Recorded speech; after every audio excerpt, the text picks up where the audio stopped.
Divorced men and women of Reddit, what was the final straw? Finding plane tickets and hotel reservations to go meet some dude she had been chatting with online. Turns out the guy wasn't the fishing boat owning Alaskan adventurer he claimed. He turned out to be a part-time theater ticket taker for a movie theater, living in his mom's basement. My divorce was death by 1,000 paper cuts. The final straw was something a little different. I wanted to go to my local micro center and browse the afternoon away. She decided to go with me and sit in the car. As I'm wondering at the glory that is tech, I'm in the BYOPC department looking at a motherboard. This couple in their 20s walks up to the CPU case and the guy lays down this nerd stream about the latest AMD processor. She's listening, lets him finish his overview of thread counts and proceeds to bust his balls about it. But it was so sweet, so caring. It was the cutest thing I'd ever seen. She didn't understand, but she loved him and loved what a giant dork he was. It was in that moment I realized that I would never have that with the person I'm with, and even if I could find a way to get there with her, I don't want it. I had struggled for a few years with all the excuses of not getting out. Oddly enough, that exchange between strangers was what did it for me.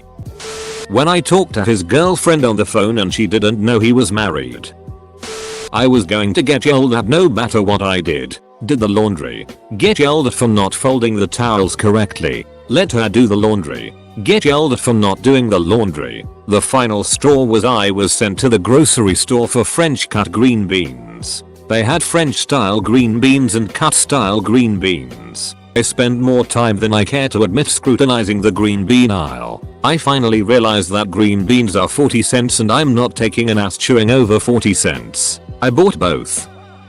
She didn't want to be married or a mom anymore. She also wanted to see other people. I showed her the door and she ran like a bat out of hell. Left me and the kids. All I had to do to get custody was keep paying her cell phone bill and car payment. This was pretty much all she cared about.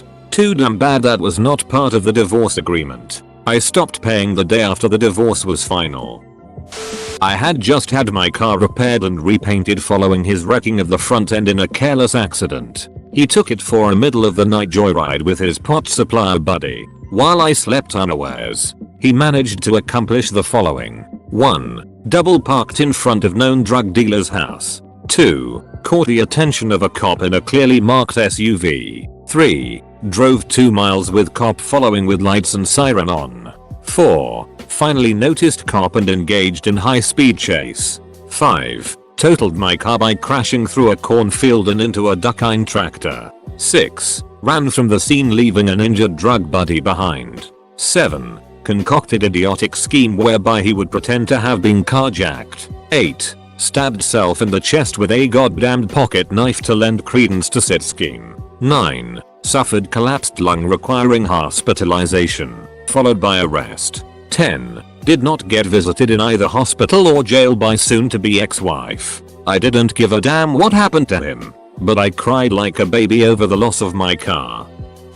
She decided she loved her girlfriend, who was also married, more than she loved me and our new baby. She left for the girlfriend, who subsequently left her husband and kids too. Both families ended up divorced. Both women lost the kids. They broke up a few months later. Schadenfreude.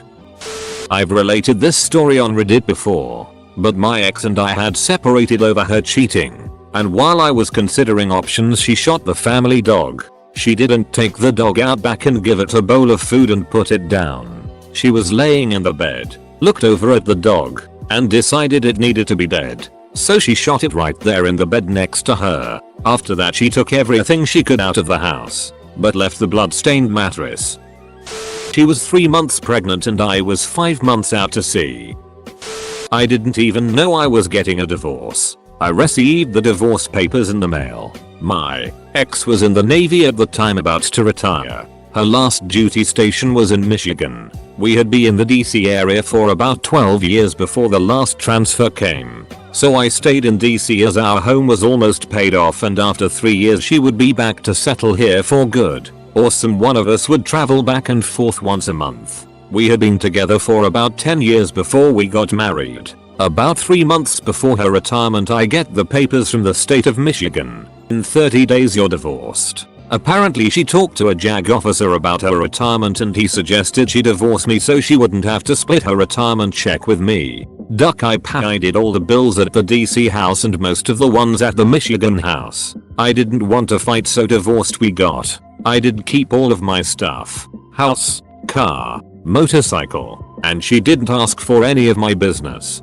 About 4 months later I get a call from her. I don't seem to have enough money to pay my bills. Lol. I told her not my problem. It felt really good. 4 years now and I get a call every now and then of her telling me she misses me and loves me and she can pay her bills. I love when she asks me for money. Best no I can give in life.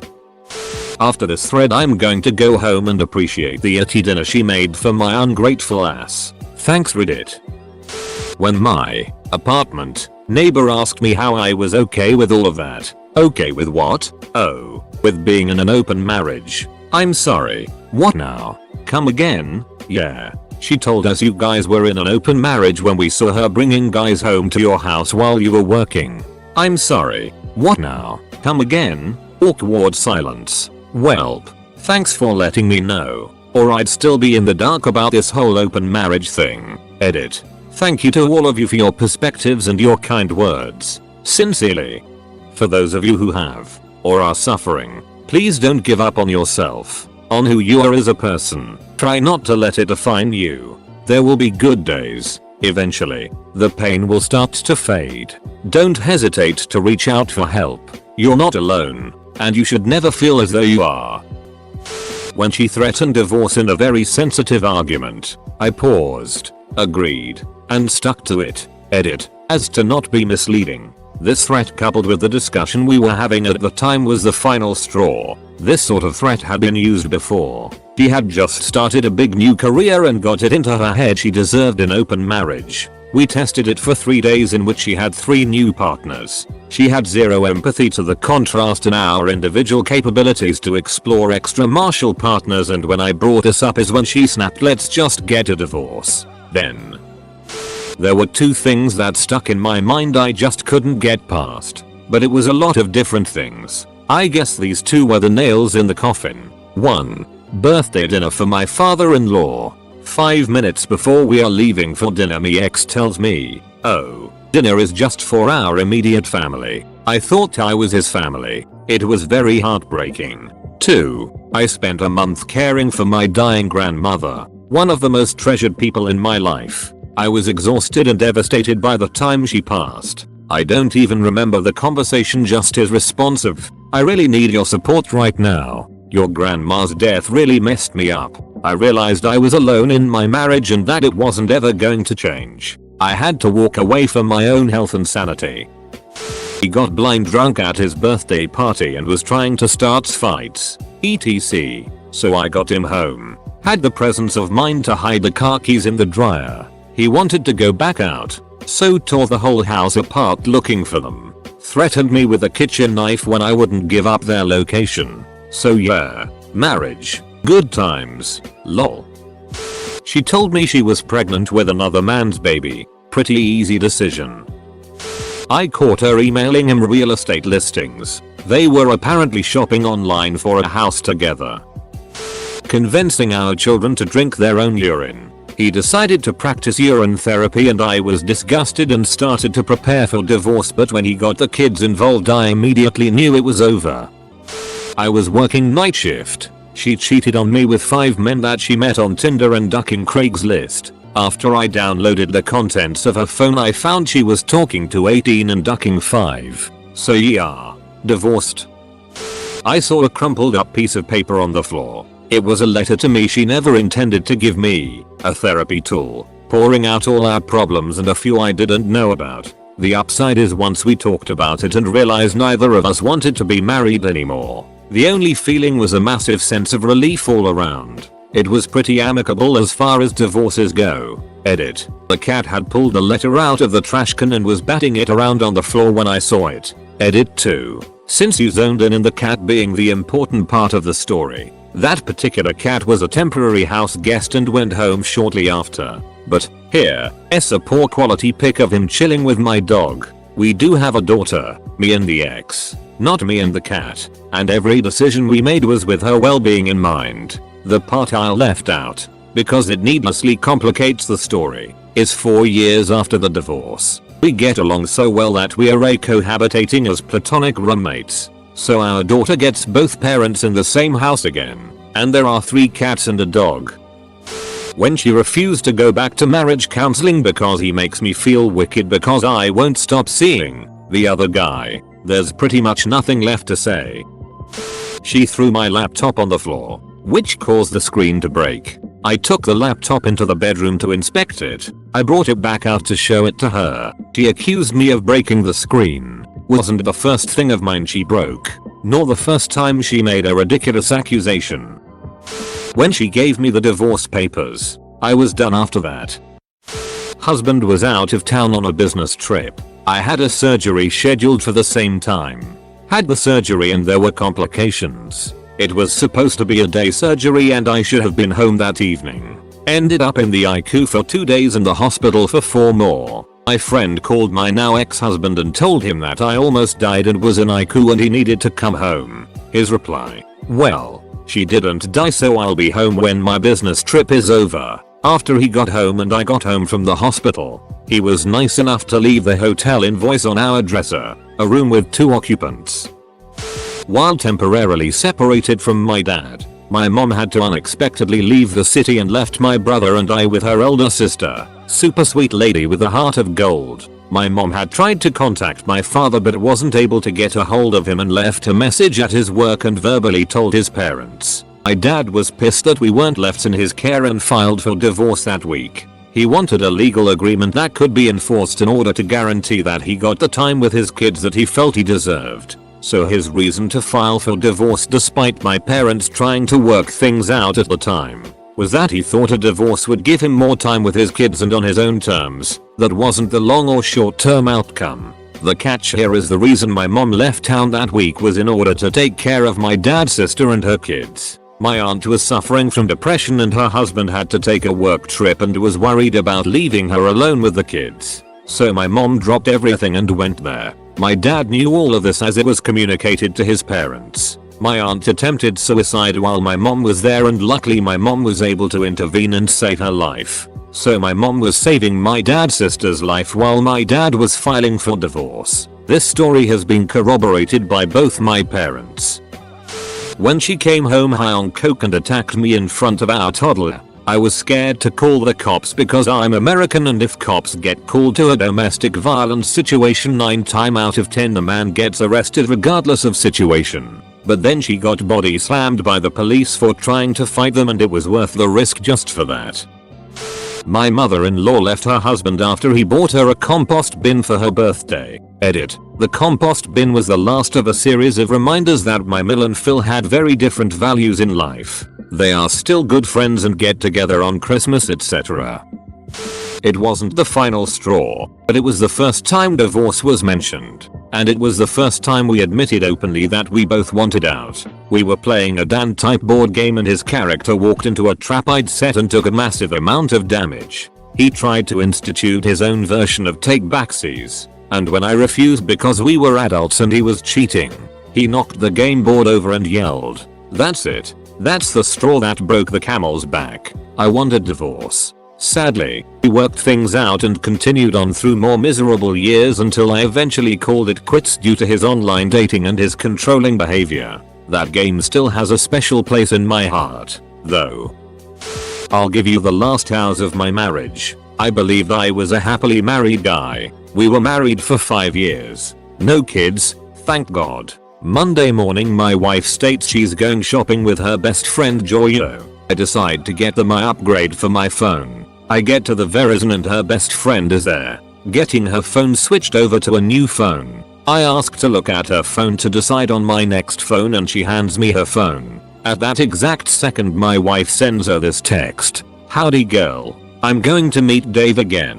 If hubby asks, we went shopping and to an early movie. We're at the Days Inn if you want to join us." My blood instantly boiled. I walked out phone in hand and drove straight to the Days Inn. I get there, see her car and only one other car in the lot. This place is a motel. I find their room easily. I pulled out my phone, hit record and walked up to the door. I almost knocked but something said duck it and I kicked the door in. I've never kicked a door before but it flew open so hard it closed itself again. Second kick broke that whole latch. I walk in, my wife screamed, I screamed a big wah back at her. Looked at the fear in Dave's face. I should mention that I do know Dave. Not well but know him. I am also much larger than he is. Anyways, I tell her we're done and if she didn't walk away empty handed I'd post this video for all to see. She walked away with nothing but her car and clothes. To Dave of course, who left her weeks later high and dry and moved away. She tried to reconcile but I was done. Duck her and the horse she rode in on. Dot. When my ex started threatening me and physically assaulting me in front of my kid, he also threatened to kill me if I left, and I believed him. Fortunately, I suppose, he was also sleeping around and found the perfect woman. So then he filed for divorce on the fast track and actually gave me a pretty decent deal on the property settlement custody agreement. When it finally hit me that the impact of killing myself would be the push needed for my mother to die too. That my cat would get sent back to a shelter. My 14-year-old dog would never have another forever family. And my mother's 2 cats would probably eat her body and be put down for it. Up until that point I was willing to put up with being cheated on. To this date I've learned of 5 different women. The emotional manipulation, not being allowed to have friends, and developed a particularly rough eating disorder. But that was all happening to me. I wasn't all that important in my own head. But nobody gets to hurt my mom. I've since recovered from the self-harm and eating disorder. Gained about 15 points and am working towards another 5 by the end of the year. Cut all contact and got a divorce and am in an amazing relationship with my childhood boyfriend. Plus now I have a happy little family of 3 arsehole cats and my dog will be 17 soon. She filed for divorce and then fled to another state. When one of my husband's many girlfriends actually came up to me, apologized and said, "He told me that you knew about me and that you had an open marriage." I was already planning on leaving him because of the infidelities. She just made me move all that much faster. She didn't want to have to worry about coming home. She would sleep all day. We pulled up next to a truck one day and the guy was just glaring at me, then he peeled out and ran the red light. I asked her, "You know that guy?" She replied, "Yeah. We worked together." Found out she was sleeping with this guy. I left soon after. She told me to take the kids because he, her new man, didn't want kids. I left with a 9-month-old, a 1-year-old and a 5-year-old. That was 10 years ago. She killed herself last weekend. My oldest is so angry. My boy is heartbroken, he will never get to talk to her anymore, and my youngest, my precious little girl, is devastated. It's so hard to understand how someone can do anything that she has done, and I am completely lost. I decided to go to college and get my degree. He refused to get a job to help. Fine. But at least keep the house up. Nope. Turns out I was expected to work 8 hours, then go to school for 8 more, then come home and cook, clean, do his laundry, run him around town, and give him 60 time. I realized at that moment he didn't really give a damn about me the way a husband should. Ugh. I gotta get off this thread. He tried to kill my 8-month-old kitten by throwing it through a wall in our apartment. His reason? The little asshole wouldn't stop meowing. He married someone else while he was married to me. Final straw. Finding a video of her with the guy she was having an affair with. Love how it's never their fault and cheaters always refuse to take responsibility. She left her email logged in on my laptop and we both used Gmail. He was also married and he and his wife had a kid. I never said anything to her since my ex is incredibly vindictive and didn't feel like dealing with the blowback as I had enough going on with the divorce. Can only imagine if that bombshell was dropped now. Looking back now, she did my favor. I have a great life now. 2 things happened at once. My daughter came up for adoption. We knew about it because she is my son's biological sister. My ex-husband had pissed off social services so much that he was banned from adopting again. I asked if I would be allowed to adopt her on my own, and they said yes. My ex-husband was never violent and any verbal abuse he spewed was so blatantly impotent that I never felt threatened or afraid. But he had closed one too many doors with his itty behavior. At the same time, he screwed up another financial decision. His inability with money had become a problem, especially when connected with his defensive and angry attitude regarding being wrong about anything. Edit. Sorry about the wording. Early morning lack of caffeine. My ex-husband and I had adopted our son. When our son's biological half-sister was moved into foster care, we were called. My ex-husband had already pissed off social services so badly, in an unrelated incident, that he was blacklisted. I adopted my daughter on my own. My kids are, therefore, both biological and adopted half-siblings. My father died in Asia. Last minute I had to bolt to his funeral, packing my bags. She lay there in bed and said, "I feel like you're just going on vacation." This was really upsetting. After his funeral, Buddhist, where I had to clean his weak old black and blue zombie face with palms and coconut oil, watch him doused in gas from a jerry can, get set on fire with fireworks from a watch. He called me and started lighting me up about our credit card debt, and told me I shouldn't care so much because he was a father anyway. The next day I had to pick his bones out, put them in an urn, dress his ashes in clothes after shaping them into the shape of a body, and drop his ashes into a hole in a trash-ridden and marked grave in a small jungle wood area. Carrying his ashes to the jungle for some reason gave me enough of an existential jolt to think, what the duck am I doing? Took a year of deliberation, but I finally decided I deserved a more supportive partner. My husband and I were separated. I kept going back and forth thinking we could work out our issues. When we had sex he would always put a condom on. He initiated sex. I realized he didn't put one on and he wouldn't stop after I asked him to. He finished and I was crying my eyes out. He kept talking about how a baby was now going to keep our family together. Thank God for plan B. I lost all love and respect I ever had for him that day. When he told me that we were too young when we met, 21, and that he never got to live a bachelor lifestyle. He wanted to take a break so that he could date around and get it out of his system, then we would get back together. This happened about a month after we got married. Lived together 9 years. Married for 6 months. Marriage only lasted so long because he realized that he wasn't attracting the dime pieces he thought he would and dragged his feet signing paperwork. She spent a week away with some guy from work, and it was something I should have questioned more if I genuinely loved her. When she returned, she basically said that she was in love with this guy and that she would move to the spare room. It was perfectly amicable. We'd just exceeded our shelf life, so to speak. We both met someone else and never looked back. My mum and dad's marriage finally ended when he burnt the pancakes on Pancake Day. He left the next day,